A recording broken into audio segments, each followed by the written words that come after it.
So just to run down what we're going to go through tonight, we've got, after Michael does his presentation, we've got EcoHV updates, some ideas from our Great Lakes green businesses, ideas to support our local companies during this challenging time. We've got a reuse challenge, plastic-free challenge, which includes Plastic-Free July coming up, and Gardening 101 with Wren Hack. Again, she's going to give us some gardening tips, which will be fun. So I'll just introduce Michael Csapo. He's a general manager from Resource Recovery and Recycling Authority of Southeast Oakland County, which we call RRRASOC for short. So I'm going to mute everybody, and then we'll have questions at the end too for Michael. So Michael, take it away. Thanks for having me. I really appreciate the opportunity. Maybe sometime in the future we can have a face-to-face meeting. A little bit about RRRASOC. I know the title of the slide said the state of recycling, and I'll get into that, but I want to talk a little bit about who the authority is, how we work with our member communities, some of the things that are going on with the solid waste industry after that, and then talk about what you can do as members of the community. You may or may not know that RRRASOC is, we go by the name the Recycling Authority because that's easier than using our full name or using our acronym. But we're a municipal solid waste authority, so we work with our 9 member communities in Southwest Oakland County to help them manage their solid waste and recycling programs. State law allows authorities to be formed by municipalities to do things that they would do otherwise, but do them better by doing them together and working cooperatively. Good examples would be the Great Lakes Water Authority. Metro parks are a good example of an authority. You'll see in a lot of smaller communities, there'll be police and fire authorities, particularly a lot of fire authorities, just because one township often can't support its own fire department. We happen to be a solid waste authority, so we help our communities manage their solid waste and recycling programs. They typically will demonstrate the value of that in the numbers, and so I'll give you a couple of numbers just so you see what I mean. If you look at the village of Milford, their recycling rate is 41%. That compares to a regional average in the United States of about 35%. I think that's probably the U.S. average as well. The Michigan recycling rate is 15%. So the village's recycling rate, if you're using that as a measure of performance, is about 3 times what the state average is.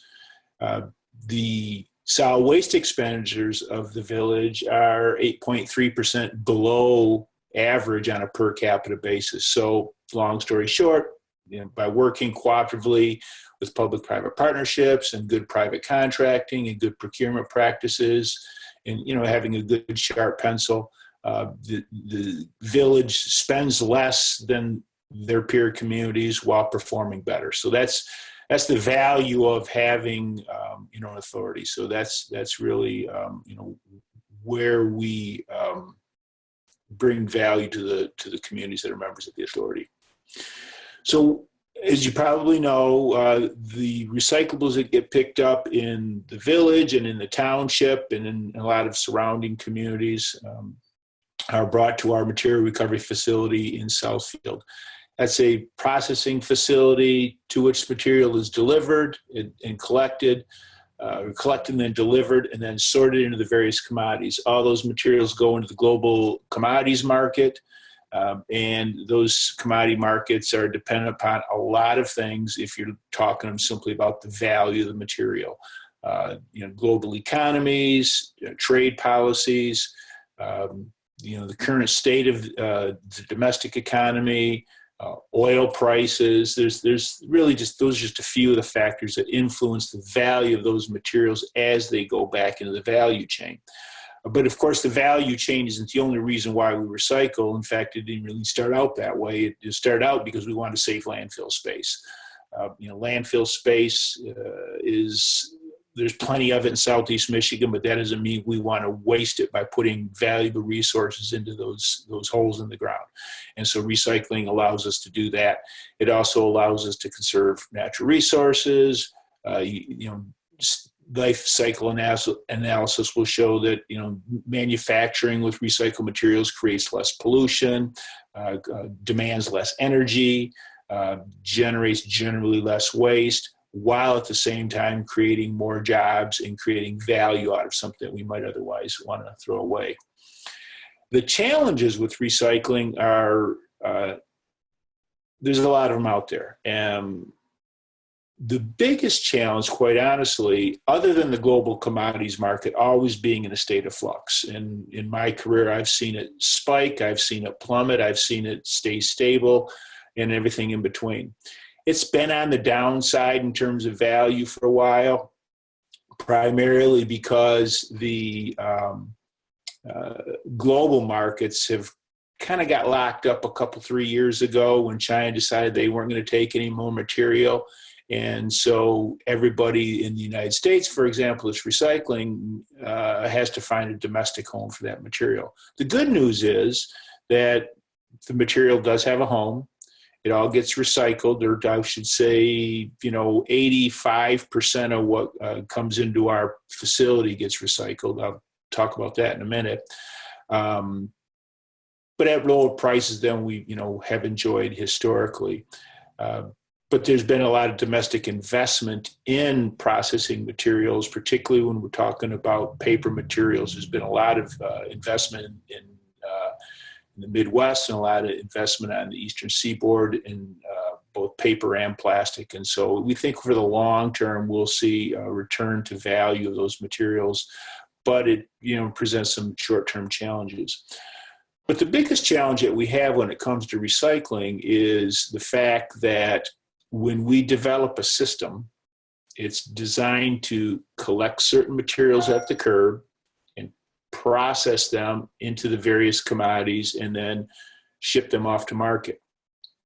And when we design a system, we're relying on available equipment, available technology, and our facility, and I'll talk a little bit more about our facility, uses state-of-the-art equipment, but think of manufacturing facilities as having a fair amount of lead time in terms of being able to get up and running. You've got to put the deal together, you've got to find the equipment, you've got to install the equipment, you've got to test the equipment, you've got to get up and running. And so when you're buying off-the-shelf processing equipment, that very well may be equipment design and system design that's 2, 3, 4, 5, sometimes 10 years old. Well, guess what's happened in the last 10 years? All the packaging and all the products that we buy in the retail settings, those have all changed dramatically, and they continually change. And we get new products, new items, new types of products or plastic packaging on a regular basis. And there may or may not be markets for it. We may or may not be able to identify it with our optical sorting equipment. We may or may not have the bunker capacity to add another item. But in the meantime, as consumers, we're being told by those brands and those manufacturers, this stuff is recyclable because they're either wanting to use that as part of their marketing plan. In a lot of cases, I don't doubt that they're very sincere about wanting to have a marketing or a sustainability program. But my experience has been it's less about sustainability and more about marketing. But even more challenging is, the manufacturing industry, particularly in the plastics arena, uses what we call a resin code. That's the coding system that you'll see on any plastic container, little arrows chasing arrows with a number in the middle. Well, that's a resin code. That's identifying the type of plastic out of which that product is made, but doesn't necessarily mean it's recyclable. May or may not be.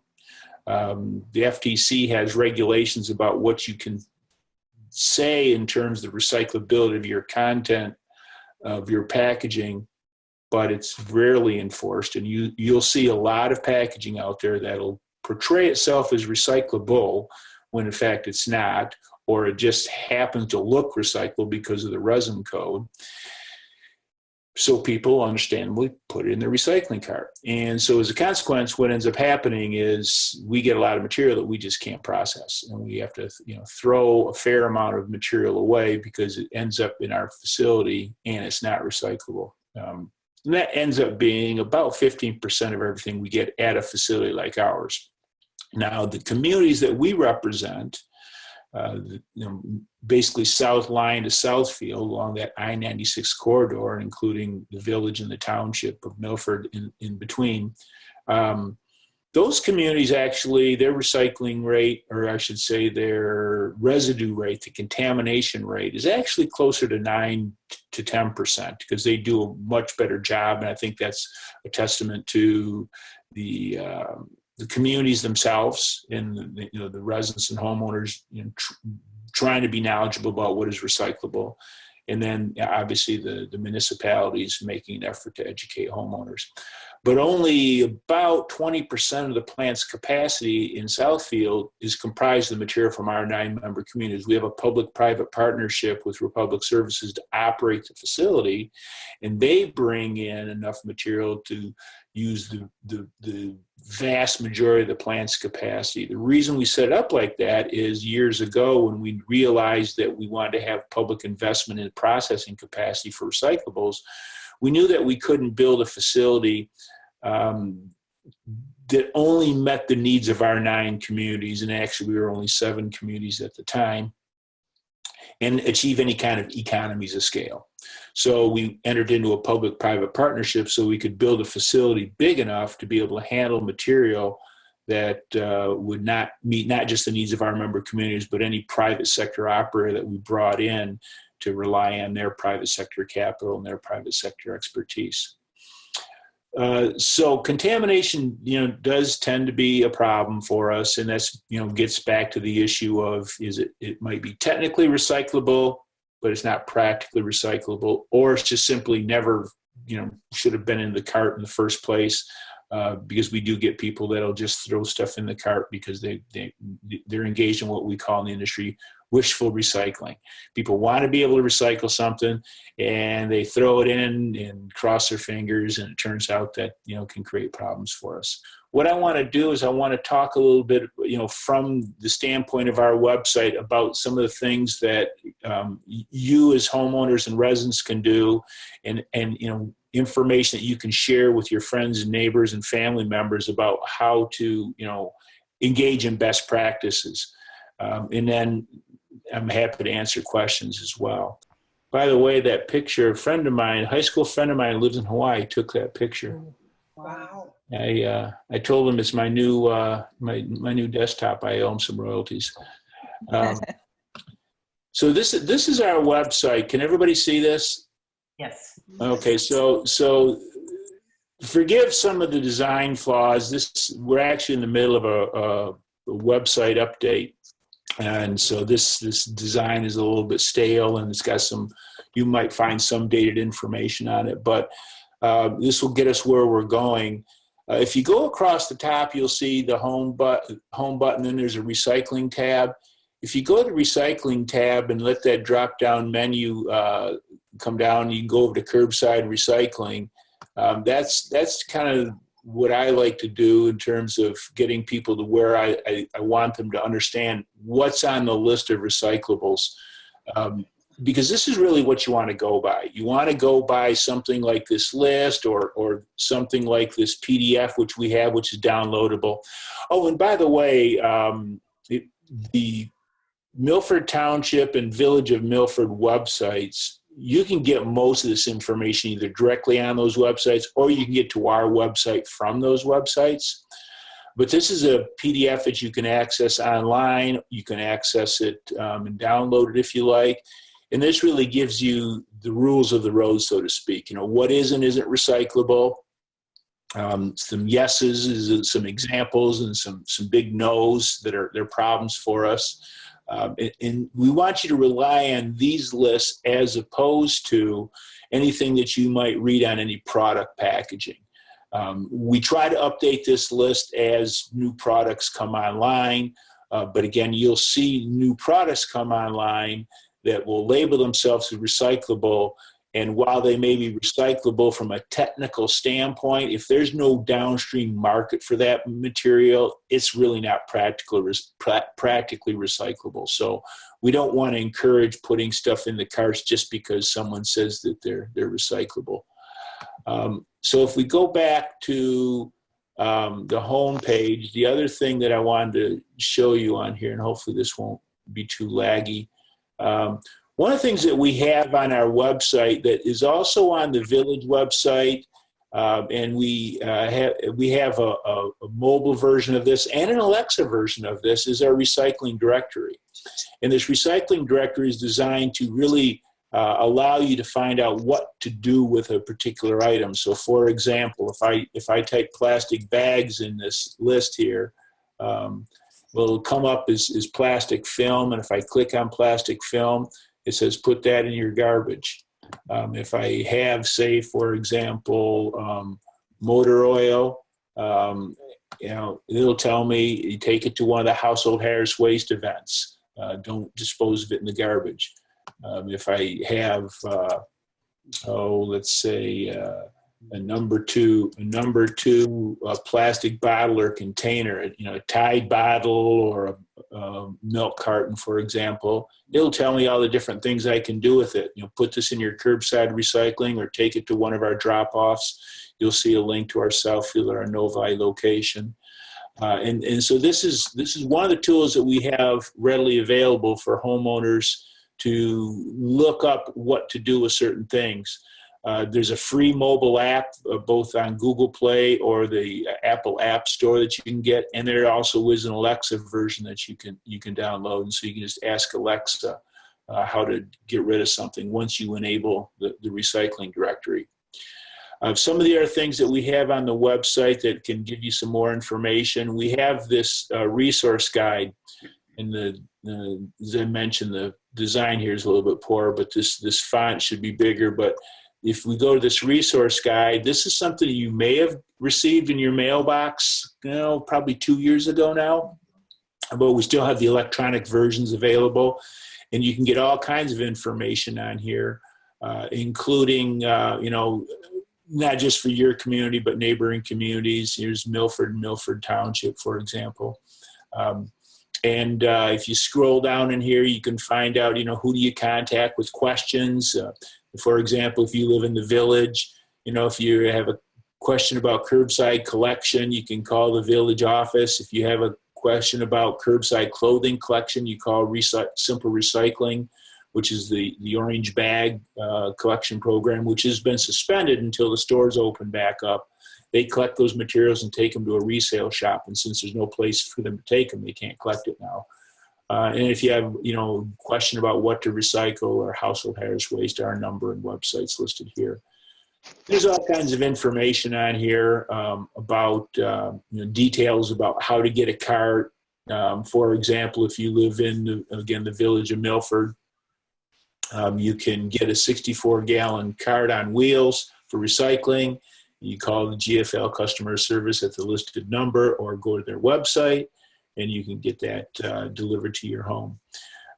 And some of the other things like the guidelines that I showed you earlier on here. So these are just some examples of the things that you'll find in this resource guide that's available on our website, directly on our homepage.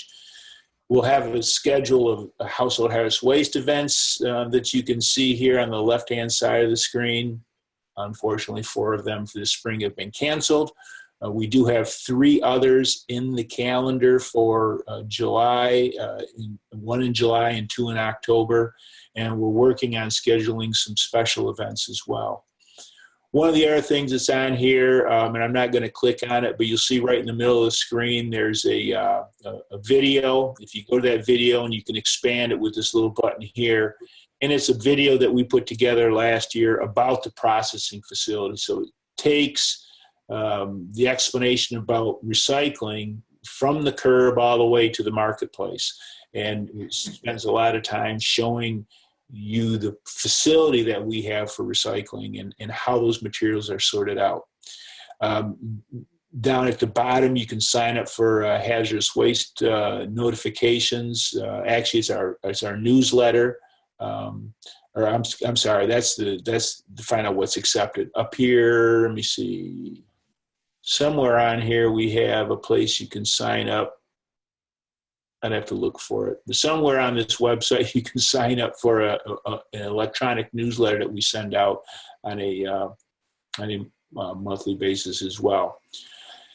And then, of course, if you go back up the top, you can get more information about yard waste or household hazardous waste. We have a whole library of information. And then you can also find information on the website about coming to our facility for tours. Now, obviously, under the current circumstances, we're not doing public tours, but we plan on doing those again once we can open back up. And we're always happy to have people come and take a look at the facility, because it really sort of drives home the importance of making sure you're recycling right while trying to recycle more. You get to see what the guys out on the plant floor are doing, the hard work they do to make sure these things are ready for the commodities markets. But it also demonstrates for folks that this stuff really is getting recycled. We get a lot of people that'll ask us, is this stuff getting really recycled, or is it just going off the landfill? And, we wouldn't have a facility that runs, this past week it ran 6 days a week, 2 shifts a day. We wouldn't be doing that if we were sending material off to the landfill. And again, I think it's preaching to the choir with this group, but it is important for the environment to engage in recycling. It's also important for the supply chain. One of the things that has come out of this COVID crisis is a recognition that recycling is an important part of the supply chain. There was an article, there's a paper plant up in Petoskey, Great Lakes Fiber. They make toilet paper. They make toilet paper out of recycled material. So they need feedstock in order to make sure we have toilet paper on our shelves. Pratt Industries, their biggest plant is in Indiana. We send a lot of material to Pratt. They make boxes.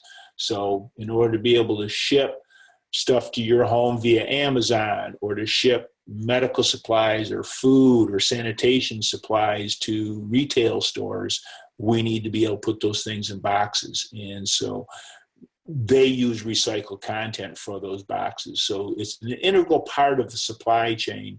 And that's been recognized by the Department of Homeland Security. It's been recognized by Governor Whitmer's executive orders. So, we're grateful that Governor Whitmer put that in there specifically, because we want people to understand that this recycling isn't just because we want to protect the planet. That's a very good reason, and that's maybe the best reason. But there's other things out there too, and it's part of the supply chain. It's part of the critical infrastructure that keeps the economy going. So, with that, I think what I'll do is I'll stop sharing my screen, and I am happy to answer any questions that anybody might have. I wanted to ask about the envelopes. We always throw out a lot of our junk mail and stuff. Do we have to take the little plastic part off? You do not. No, the plastic part. I read somewhere that you did, so I started doing that like a month ago. Yeah, well, so years ago, there was this, I think we're all old enough to remember when they wanted us to take the labels off the cans. We haven't had to do that in a very long time. But likewise, there was a period of time where they wanted the caps off water bottles, and they wanted the envelopes, the plastic envelopes, or the plastic windows out of the envelopes. That's all changed. And what has happened generally in the recycling industry is our downstream partners, the plastics processors, the paper mills, the folks to whom we send those materials, they realize that if they want a steady supply of cost-effective feedstock, they can't impose ridiculous demands on the consumer or the processors. The best example are the caps on water bottles. Years ago, they didn't want caps on water bottles or any type of bottle. We can take all the caps off, because I can assure you we're going to get a lot of caps on bottles when people recycle. We can take all those caps off. I'm going to have to slow the line to a crawl. I'm going to have to employ dozens of people, and they're going to just take caps off one at a time.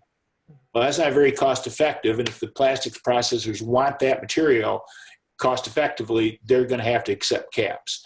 Well, they figured out how to do it. It's actually really quite simple because the cap is vinyl. The water bottle is a different plastic. It'll go baled from our place to a plastics processor. It'll get shredded. Then it'll get washed. And when it gets washed, it goes into a float tank. The plastic caps that are shredded float.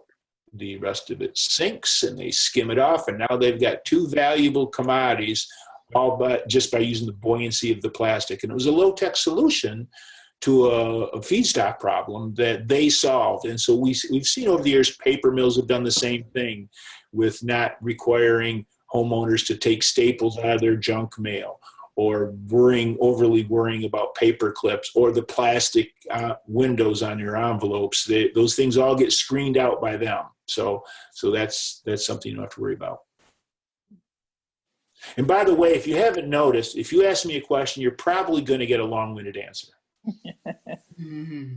Somebody had asked about paint. I believe that paint is a hazardous waste drop-off and a trash item, not a recycle. Yeah, and I see two questions here. I'll talk about yard waste in a second, but the paint. So paint falls into two categories. If it is latex paint is water-based and non-hazardous. You can simply dry that out, put it in a garbage bag, and put it into your regular trash. We don't take it as part of our hazardous waste program because we're not going to use public resources to treat something as hazardous when it's not. If you need to facilitate the drying because there's more than a little bit in the can, you can buy some commercial hardener. But honestly, cat litter works pretty doggone well. Just dump some in the can, stir it up with the paint stick, let it sit out with the lid off for a few days, and by the time it's your trash day, the following week, just put it in a garbage bag and into your regular trash. If it's oil-based paint, if it's thinner, cleaner, stain, that type of thing, that does need to go to a hazardous waste collection. And you really have three options when it comes to hazardous waste if you live within one of the member communities. You can wait till we have a hazardous waste collection, and we typically will have 7 a year. We just not this year. You can take it directly to our contractor in Livonia, and you can get that information off our website, but they're fairly easy to get to. They're near 96 off of Merriman. And you can also call them, and they'll come and get it from your home, but not without a fairly hefty fee because it's going to be a service charge. But if you can't take something somewhere, it's better to pay somebody to take care of it for you. Yard waste. So yard waste in Michigan is banned from landfills. And when we say yard waste, we're talking about grass clippings and leaves. So those materials get picked up by a separate truck, typically April through the end of November, early December. This year, there was sort of a sketchy start to it, depending on which community you live, because the hauling companies were trying to either suspend yard waste collection or do it on a sort of a half measure because they were trying to make sure they had the workforce capacity to deal with the trash collection and the recycling collection first, because they really weren't sure how many drivers they would lose. Turns out they didn't really lose much, and they were, able to, really resume yard waste collection. It needs to go into either a rigid container marked for yard waste, or it needs to go into a paper yard waste bag. It can't go into a plastic bag. You'll find that it does vary a lot from community to community. For example, we track on a monthly basis the data from all of our communities. Milford Township doesn't generate very much yard waste at all. Most homeowners in the township are just letting the clips go wherever they go, and are mulching, or maybe they're doing backyard composting because they've got a little more room. On the other hand, in the village, you see a lot more yard waste generated and set out by the curb for collection. That material goes to one of two places. It'll either go to Tut Hill Farms over in Livingston County, just across the border, or it'll go to Spurt Industries in Wixom, which is at the Wixom Department of Public Works off of Charms Road. It's actually another example of a public-private partnership where the private industry has set up operations on public property to be able to meet the needs without having public resources invest in staff and equipment to operate that facility. What we don't have a lot of is other types of organic collection. I mean, anything that you get from your home garden or your flowers, your vegetables, your grass clippings, your leaves, those can all go by the curb. But we don't really have a robust organics collection anywhere outside of a few exceptions in Michigan, where we're collecting kitchen scraps and other organics. That's something that we hope to see in the future. There are some pilot programs in a few places, not without their challenges, but the biggest challenge is the state regulations pertaining to compost facilities aren't really conducive to operators making the necessary investments to properly deal with the wide array of organic material that could come through a facility like that, and make the investments in the right types of technology. Because there are ways where you can capture organic material, and while it's being converted into a soil amendment or a fertilizer, you can capture energy at the same time as it's going through that decomposition process. But you don't see a lot of investment in those types of technologies in Michigan because our regulatory framework isn't conducive to giving investors that security, because someone can come along and undercut them on a price just by taking it and throwing it on a farm field somewhere.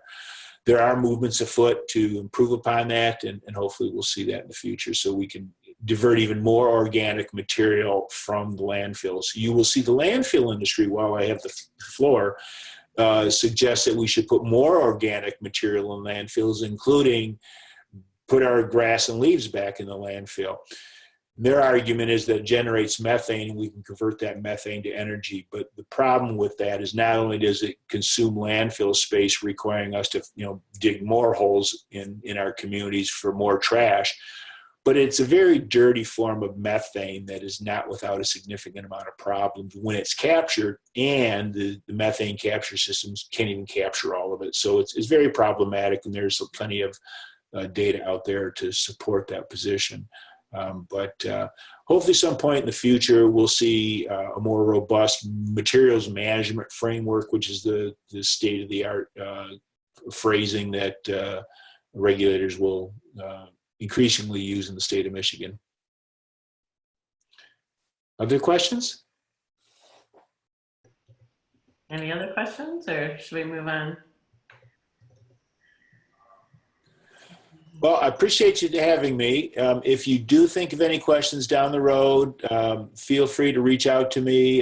You can get my email address or, on our website. Our phone number's there. Maybe sometime later this year, when folks are free to go out of the house as they please, you can come to Southfield and take a look at our facility. We'd be happy to have you come through for a walk. Yeah, thank you very much. I think it was very informative, and I really enjoyed it. And I've been to the recycling facility in Ann Arbor with a school field trip, but when it changes, I'd love to come out and have a group out there to visit your facility. That'd be great. We do K through 12 tours as well. Obviously those are on hold, but if you have friends, family, children, we're happy to show them around. Perfect. Well, thank you so much. I know we all appreciate your time this evening. You're welcome to stay and listen to the rest of our meeting, or you can take off, whatever you want to do. I'm going to hand it over to Tiffany. All right, very good. Thank you. Thank you. Thank you. Thank you, Mike. We'll be picking you up on a field trip for sure. So sounds good. Look forward to that. All right. Bye-bye. Bye. Bye. Bye. All right. So we wanted to just give you a little bit of an update. Obviously, a lot of things that we've been working on are on hold, but we do have some good things to share, and wanted to also use today as a little bit of a brainstorm for an upcoming opportunity. So Great Lakes Green Businesses, obviously our local businesses have other priorities at the moment, so we have not really launched that yet. But one thing that we are going to be doing on social media is really a push for supporting local business. So as we all know, when you buy local, it greatly reduces your footprint. So we really want to help support those businesses that really, especially now, could use that help. So stay tuned for that. And if you are a local business and want to connect with us afterwards, if you have any special things going or certain hours or the best way for people to get in touch with you to order or purchase, please let us know and we'll be happy to share that out. We know a lot of people have some extra time right now, and so we're going to be launching a reuse challenge, and I'm going to hand it over to Lori to share a little bit more about that. Okay. Well, my little invention there is on the left, sled. We have a really hilly and big yard, and one day I was cleaning out behind the shed and I found this old sled. The handle is broken, and so I tied a dog leash to it, and it just works great. It just slides right across the grass. You can use it for weeds. I put flats of flowers in it, garden tools. It's like my favorite garden tool. Costs absolutely nothing. So when I went back to using bar soap, I was like, oh, I have to get a soap dish again, because you know, on your thing in your shower, it slides off, and the wet soap things are a dish. So I took my last thing of liquid soap and I use this that sits flat so you can sit it, and then also when it is like soapy water in there, you just open the thing and the water runs out. That's and awesome. I'll have it'll be here after I'm long gone, so So anyway, we're gonna be doing this reuse challenge. We're gonna be posting it on Facebook.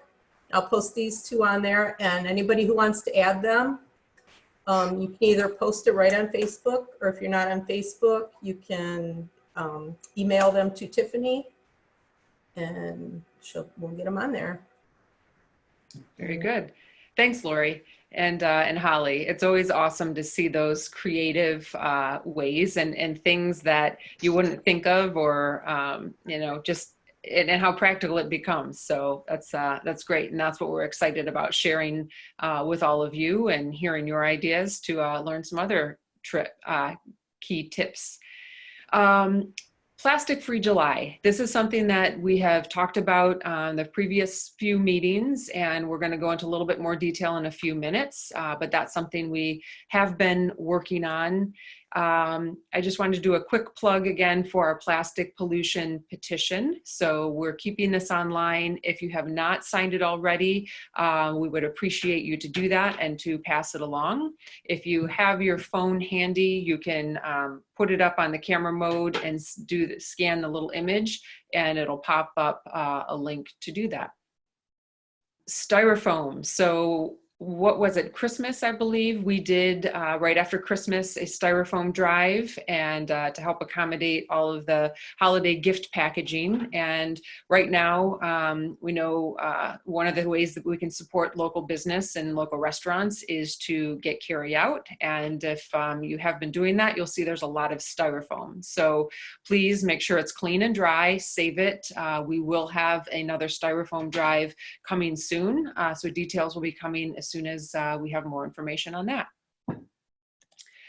So Plastic-Free July, I want to kick over to that a little bit. So this is a global initiative that every July, it's really an opportunity to educate people about the dangers and pollution that plastic is causing, but most importantly, help provide opportunities, recommendations, examples of how to shift from relying on plastic and find alternative methods or alternative items to use. We have started pulling a list together, and so this is something that we would love to hear from you today about other ideas on how we can really help amplify this within our community.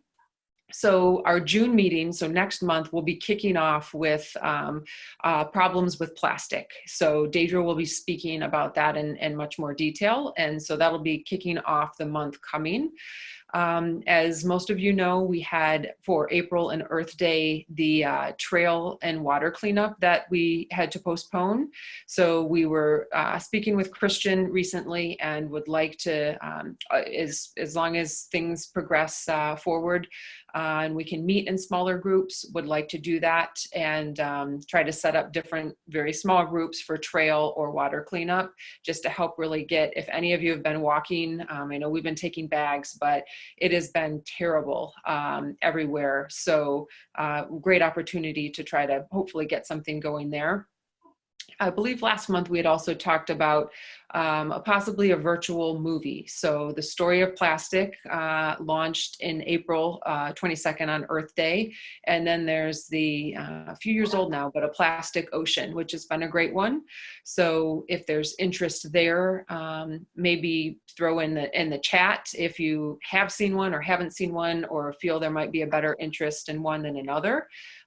We're trying to, as we build things out, see if we can have components that might be virtual as well as in person, since we're not really sure where that will go. And then the other idea we had, not to reinvent the wheel, but there's an organization that has a 31-day plastic-free challenge. So for each day of the month, it's introducing a new item for you to give a try. So with that, we'd love to just open it up for a little bit of discussion of what do you feel and think about these items here? What are other ways that we can really help educate our community in the coming month and two, and most importantly, really drive change in terms of breaking away from our reliance on single-use plastics in particular. Has anything been done with legislation on this? To an extent. So we have the House Bill 4500, which is right now we have a ban on bans. So it doesn't allow municipalities to create or determine what is best for them. So that is one of the things that we are trying to overturn. And that's one of the items in our plastic petition that we have. Okay. So that's really kind of the big thing at the state level. And then there's the federal legislation right now that is on single-use, banning single-use plastics. I think it's by starting 2022, maybe. That's the Break Free from Plastic Act that is also out there. What was that House bill for the Michigan again? 4500. Okay, thank you. Mm-hmm. We're kind of running out of time on House Bill 4500. So that was introduced last April, Earth Day actually. And so it's just been kind of sitting out there. So what we are requesting within our plastic petition is to request a hearing for the committee, just to help try to get it moving through. But when we have the shift in legislation, that then it'll drop out, that bill will kind of go away and have to be reintroduced. So that's why we want to try to really get word out, so Lansing knows how important this is to everyone, to really help kind of push through. Okay, thanks. You're welcome. So any other thoughts or questions, maybe things that you have seen other organizations or towns do that feel might be a good thing to help really communicate right now? I just think it would be good to advertise it, maybe have the village put it in their newsletter they do monthly, or somehow get it out there. Maybe have stores or businesses put it up in their windows and see if we can get it advertised more, get more people on board with it. Absolutely. So in terms of movies, if we look at that, is that something, do we think people would be interested, assuming it's a virtual movie? So much like this, with that we would just kind of view it through here. I think both of those are about an hour and a half long. Do we feel there's interest and people want to sit on a Zoom for an hour and a half, or maybe encourage people watch and then maybe we actually have like a a Q&A session to follow or something? What are our thoughts on that? I think it's a great idea. I mean, I sit on Zoom meetings all the time that go an hour and a half or 2 hours. So I don't really think that would be a problem to watch a movie, something of interest like that, and then do a Q&A after. We recently did a movie Zoom in Ann Arbor with a panel discussion following, and well attended and well appreciated. Wonderful. I like the idea of the panel discussion afterwards, because that would actually make me even more likely to watch, because especially at home, you like that sharing afterwards of what people thought. And those are just two examples. The story of plastic, a plastic ocean. Are there other plastic related movies that have really resonated with people that they'd like to maybe add to the list? Is there a way we can see them ahead of time, or, because I don't know what they are. Are they for all ages, or? Yes, they are. So a plastic ocean, there's definitely some intense, so I believe it starts and you watch, there's a whale that is basically suffocating, that has beached himself because he's filled with plastic. So there's things like that that you see, but not anything, it's not like any bad language or anything. It's unfortunately, the truth of what's happening and what we're doing to our planet. It's nothing that is streamed on TV right now or anything, is it? The story of plastic was on, I believe it was the National Geographic channel. So if you have a subscribed TV service, you might be able to go back and see if it's still there. And then a plastic ocean, I think you would have to either purchase or rent. I don't think there's a free stream of that available. But yeah, if you haven't seen that, that one is extremely, extremely powerful. Okay. A great movie. Which one is the one that starts off with the whale, the story of plastic? A plastic ocean. Have you seen the other one, the story of plastic? Yes. Yep. I have. That was very good as well. So the nice thing about that one is a lot of documentaries that talk about plastics really focus on the end. So once it becomes to consumers and then where it goes in the environment. And the story of plastic does touch on that, but a lot of it is also upstream in terms of what happens and more of the oil and plastic industry behind it. And a lot of interesting, thought-provoking comments about plastic is not really something that was demand-driven, it was supply-driven. So we think about water bottles, it's not something that customers were saying, hey, we need a bottle of water to be able to carry around. It was something that the plastic industry pushed out and then created demand based on supply. And that's what we continue to see as we have oil things starting to tank a little bit, looking for creative ways to introduce more plastic. And that's what we really want to try to stop. So it was a great movie as well. So yeah, so any other thoughts on Plastic Free July? You're welcome to share them now, or if you want to email us later, that would be great also. But really just something we really want to, we know we're a little limited in how we might be able to interact this year, but don't want that to prevent us from moving forward with some powerful ways to help really kick this bad plastic problem in the butt. So with that, I will hand it over to Wren. A lot of you have reached out about gardening this year. So Wren has spoken to us at the last couple meetings about the importance this year of really getting our gardens going. And thank you for braving the rain, Wren. And we're excited to hear about what anything you can share on how to really get gardens going this year. Wonderful. Well, when I thought of doing gardening, it just didn't feel right to do it inside. So we're out enjoying rain, and I thank my husband for holding the umbrella over the phone. So we're starting going to start at the very beginning. Angela, if you could just move in, thank you. This is what's called a raised bed. It's, we have a lot of clay here. And so I choose from a physical perspective as well as a garden philosophy perspective as doing a no dig. And so what I do is what's called lasagna layering. So what I have here first, this is where I'm gonna take you through the process because this was just built this weekend.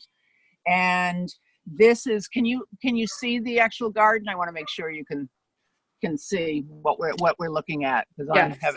Okay.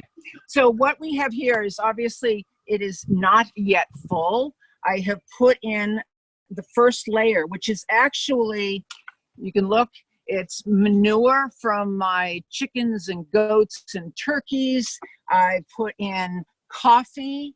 I collect coffee from the local Big B store. So I put coffee in. I have put wood chips.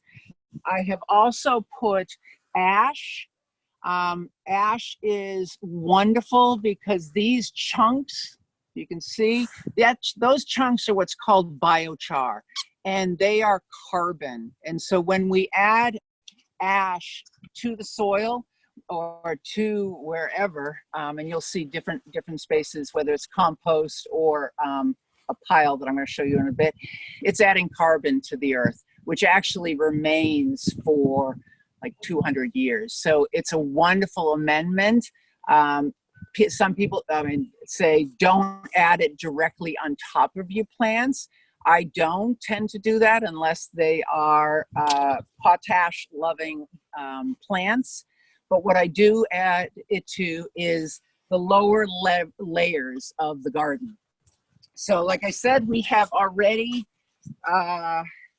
manure from my animals. We have wood chips, we have coffee, we have the wood ash. Then what I'll do is, if you come over here, this is a finished off garden. I will add cardboard to that layer. And the reason being is, one, cardboard is an incredible amendment. The smallest fungi love cardboard.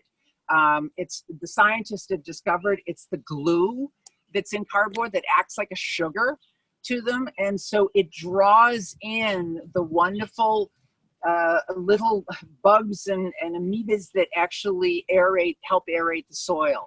So I add over that layer of kind of hot mess.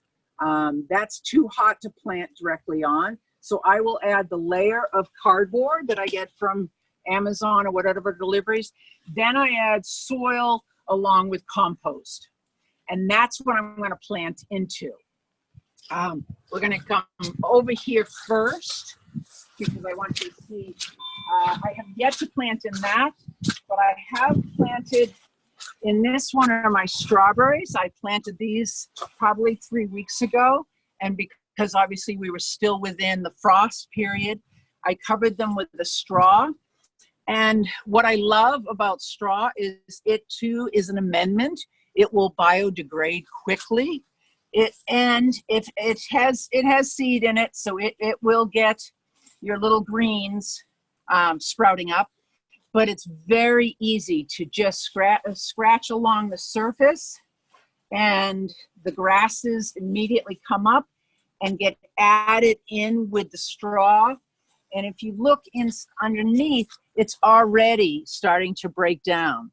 So it's going to add to your soil as well as protecting the plants. Now, when we were with frost, I simply just took the straw and covered over my strawberries, and they were fine. And now they're happy to see some warmth. Another thing that I love, and we're going to walk over here, is this area is incredible for growing potatoes, but people always say, oh, it takes too much room.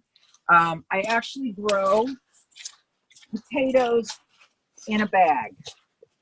I take flannel bags. You can purchase these. I put my potatoes, I cut my potatoes up, so that you have at least a couple eyes, not ears, per potato. I put them in here with soil and compost. Potatoes happen to love a compost-rich soil, so I add more compost than normally. Normally I do a 2-to-1, and this one would be like a 1 3/4. And then cover it, and as you can see, they've already started sprouting. And so as they grow up, I will continue covering with the soil and the compost. So in actuality, what happens, potatoes normally go out, these will grow up, and the potatoes will branch off. And I will get probably about 5 pounds of potatoes per bag. So I've got, 10 bags or so going. Last year, Where do you get those we bags posted at? about 75. Where do you get those What's that? Where did you get those bags from? You can just Google potato bags. They're all different kinds. This is like a felt. So it's absolutely wonderful in the rain, doesn't matter. Holds moisture well. And it's just a fantastic way of growing potatoes. The 2 more things to show you. I always love experimenting with my gardens. This is a new space for us. We've only been here actually gardening. This is really our first year gardening in the space because we built a home. This is what's called an African keyhole garden. And what it is as you can see, I've put logs around the edge. I have to finish some. And then in the middle, you will see I put a compost bin. And what I will ultimately do is I will fill this. This has only just been started. I again put like I've done in the first garden. I've put stuff from the animals, as well as coffee and a little bit of compost and wood chips. I will continue to build this up so it's up to the height of the logs. And what happens with this compost bin, it leaches into the soil. So it acts as an ongoing amendment. And I'm looking forward to it because you'll have literally a keyhole in a sense. I will always be able to walk through into it, put into the compost, and then just watch it go down and feed into the soil. So it's an experiment. It is done. It originated in Africa and has been found to be very beneficial and I think effective in this country. One tip, back to the coffee. The raccoons are plentiful out here, and they love nothing more than a good compost pile, except when it has coffee in it. So another reason to grab and use your coffee. Also understand that some people think that coffee is too acidic, coffee grounds. They actually aren't. By the time you have used your coffee grounds, coffee beans, whatever, to make your coffee, the water has diluted it enough so that its pH is in balance. So don't be afraid to use those coffee grounds. Obviously, I've got green matter, I've got brown matter, I've got certainly kitchen waste in here. So I'm looking forward to seeing how that goes. One other and the last experiment gardening technique that I'm trying this year is what's called, that's Tommy the turkey.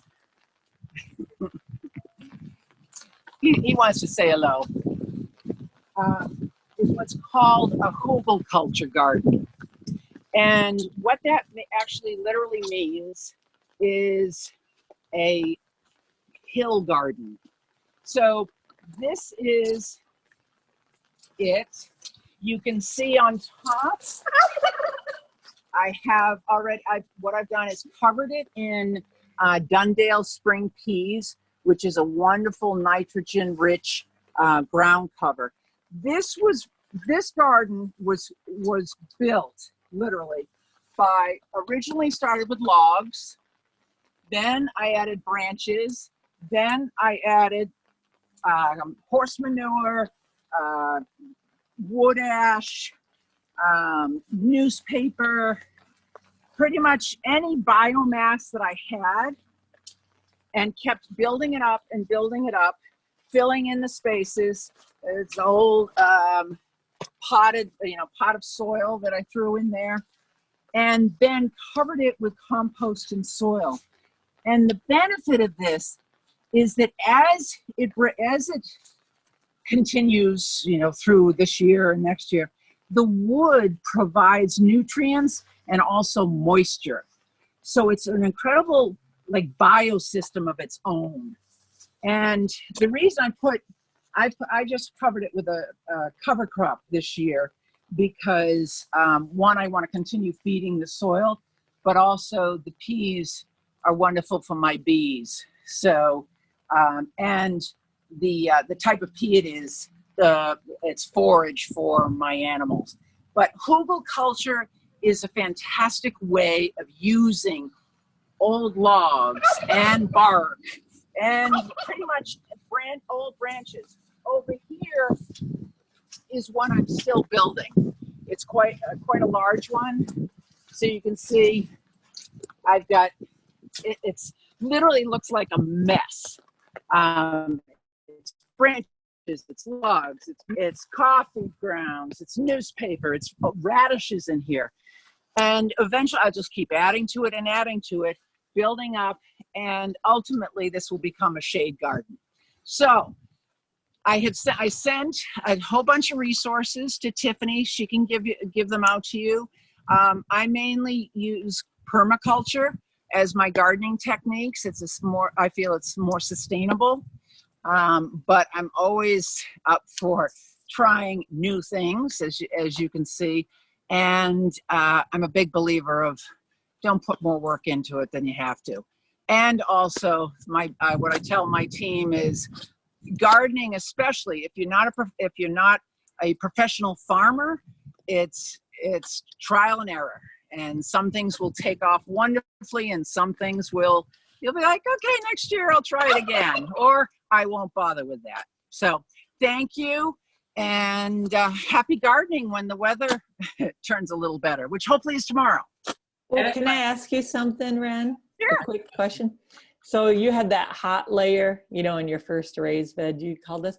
So in my compost tumbler, it's mostly broken down, except not the leaves and stuff. So could I just use that in that first layer instead of waiting till it's totally broken down? Absolutely. And unless it's less than a year old. Oh, if it's less than a year old, put it down, but then put your cardboard right on top of it. Okay. Absolutely. Yeah. All right. That's great. exactly what that is. I mean, that is really what somebody would call really hot stuff. It's too, you can't plant it or burn anything because of the urine and feces and whatnot in there. But with the cardboard, by the time the soil and the compost breaks through the cardboard, everything else underneath will have broken down as well, and will act as a feeder to that soil above. So it's a complete system. So that's it. People feel like, oh my God, I got to have it just right.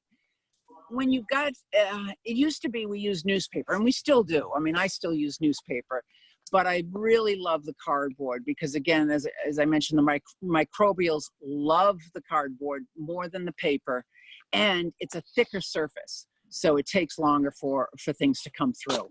Oh, that's so fantastic, because I was so excited to have that tumbler, and I'm like, when am I going to be able to use this? I'll put that, and then perfect. Thank you. Mike, I have a two-part question. First is, do you use womanized wood for your raised beds? And second is, how do you not have deer eating everything out there? So I have, the first one is, we get the wood at, Lowe's. I have been known to surround it. I don't, in all honesty, I don't worry so much about the leaching. I have been known to cover it, surround it by cardboard. I have in another garden, I use styrofoam insulation to protect it. But there's so many other things that we have to worry about right now. It's just not something that I go there. I would love for us all able to find that wood. It's difficult to find, especially right now. And so I miss. And then the deer, there will be a fence going up. If you see, you might have seen the fence. There's a fence there now with where my animals all are. That's a hot fence. I may either put up a hot fence or just, build up sadly, it has to be 8 feet. Right. So that would, right now, I don't have any trouble with deer.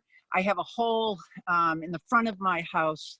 I have a pathway that the deer take. They go to the pond, they go to, all the low growing cover. There's a lot for them to eat right now, and they don't tend to go into my backyard. But I also know that I know. It's like they could have a whole forest to eat and they'll still eat all of your vegetables. So, Exactly. They're- Exactly. They haven't gotten into my peas. They're not touching the garlic or the onions right now, but give them time and they will. So that's the need for the fences. Yeah. Cool. Thank you. You bet. Any other questions? Otherwise, it's all back to you. Thank you, Wren. That was awesome. Thank you. Thank you. Yeah, as I think Steve or someone put in the chat box, the turkey commentary, like that was awesome. But just to let you know, he's teaching a group of 7-year-olds tomorrow. So he was just getting his his vocal cords ready. Get warmed up. Nice. Dog liked it. I'm growling. He's a cutie. And then how is the Garden Relief Initiative coming along? Is there anything that you would like to share on that front, or still needing any support? Sure. So anybody interested in the Garden Relief, we have delivered to over 155 families compost and seeds in 33 different cities. So it has gone quite, in a sense, viral. We're thrilled with it. I will tell you that for the most part, it's people who are growing for themselves rather than for others. We started it with the thinking that people would, grow extra. But what we're finding is people need that food for themselves, which is wonderful, and that's the way it should be. But just please keep in mind that as we go through the summer, food pantries are going to be fine for the summer because they have the farms and whatnot. The fall, we're going to get hit hard in terms of hunger here in this area. So just please keep that in mind. And any of your produce as you grow this summer that you can, give to the food pantries would be wonderful because they need it. They need fresh vegetables and fresh fruits. Wren, I forgot to mention this last time. Have you heard about Gilardi Produce over in Brighton? No. So they normally, and this is for everybody too, they normally deliver to, and they distribute to restaurants. And obviously they can't do that right now. So they have all of this produce that they're selling to the general public for cash. It's on Rickett Road between Grand River and Lee Road, like that kind of area over there. And they are and they are appreciating people for coming in. I mean, you can get a whole box of fresh produce for $25. Good to know. Yeah. Good to know. Thankfully, we have one farm up in Ortonville that's growing just for us. So that's been a huge help in us getting to deliveries. But if they have fruit, which is, the farm does not grow fruit. So you said in Brighton? Yeah. So, it's like if you're at like the Costco, the Lee Road area, yeah.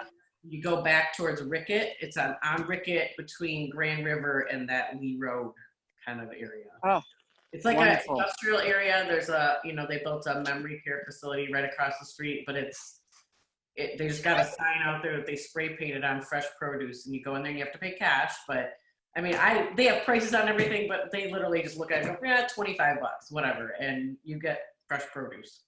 But again, anybody needing compost or seeds, let me know. And a big shout out to Robert, who gave me his transplants today. Those transplants will get out to gardeners who are had trouble with their seeds. So a big shout out to him. Those peas are pea pods, not peas. Okay, pea pods. Pea pods. What, edible pea pods, you mean? Edible pea pods. Wonderful. They'll love them. And I end up with a lot of extra produce. My garden tends to be very prolific. I use a lot of organics, a foot down, kind of like what you're doing. And it grows like my tomatoes, one plant will be like 300 pounds of tomatoes. Oh my gosh. Well, call me. When you have extra, call me. And I'll come pick it up. Yeah. And it'll get to the food pantry either that day or the next. We delivered to 6 different food pantries now. Does anyone have any other questions for Wren? No, that was so, I mean, as a novice gardener, that was like exactly what I was hoping. It was like, you knew what I was thinking. If someone would just do this, and that's perfect. Thank you so much. And I'd be happy to share if I'm successful. Yeah. Yep. Definitely. Well, I know I did get a note that some people had some shout outs to share. So I would like to hand it over to that now. So I've got 2 shout outs. One is for Wren.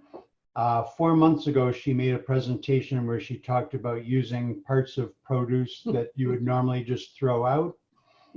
And she mentioned banana bread with peels. And I was very skeptical of that, but I found a recipe and I've made it 6 times in the last 4 months. And it's delicious. It's a Zingerman's recipe. And I don't think I want banana bread without peels anymore. No, it is so good. And everybody we know that tastes it is like, oh my God, where did you get this recipe? And Who'd have thought?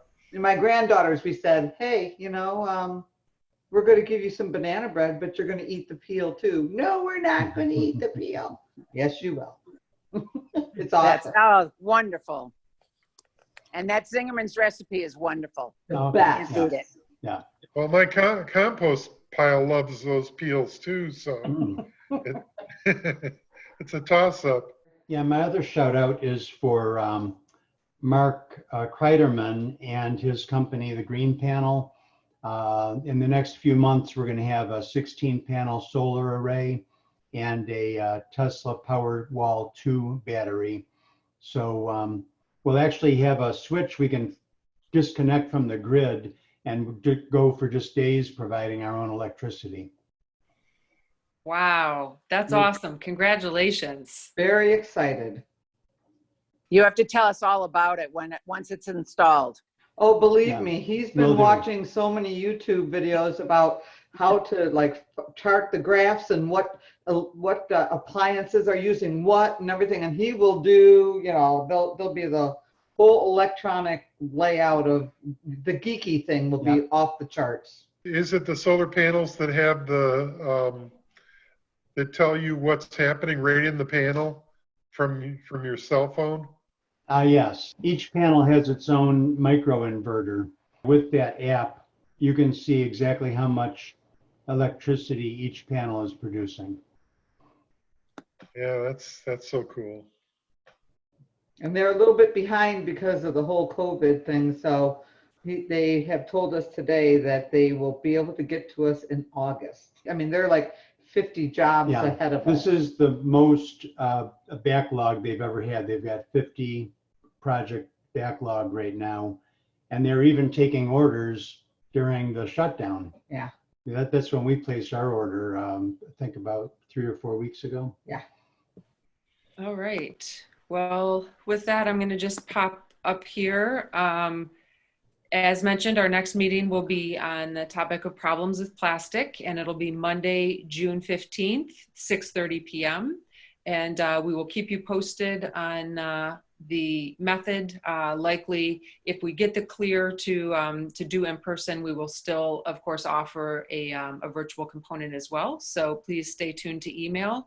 We'll send out, as Wren mentioned, she shared several links and resources, so we'll be sure to send those out to you, as well as details on June. And if you do think of any other great things that we can do for July plastic-free month, please let us know. So I don't have anything else. I don't know if anyone has anything else to add. Recycle Livingston's going to be back open June 1st for recycling. Great. Great. Thank you for sharing. All right. Well, thank you again, everyone, for tuning in tonight. And thank you for that, Daedra. Yes, the video will be posted to YouTube. Thank you, Steve, for helping us out with that. For anyone that missed anything or wanted to watch, there's a lot of great information from both speakers today that might be helpful to revisit later. So thank you. Continue to be well, and we'll see you in June.